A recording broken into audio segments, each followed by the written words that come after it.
Here's a quick guide on how to install your eSIM on your iPhone. Step 1. Make sure you are connected to Wi-Fi or data when activating the eSIM. When you buy an eSIM from MobiMatter, you receive an email with a QR code.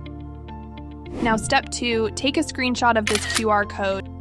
Step 3. Go to Settings, then Cellular, and click on Add eSIM. Now click on Use QR Code. Click on Open Photos and select the QR screenshot to scan.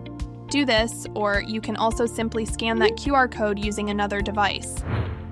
You will get this message, Activate eSIM. Wait a few seconds.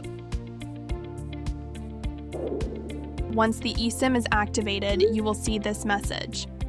If you face an error like this or this or this while scanning the QR code, refer to these videos on our channel, which are also linked in the description below. Okay, once your eSIM is activated, you can proceed to label this eSIM with its order number, etc. And you will find this eSIM added here.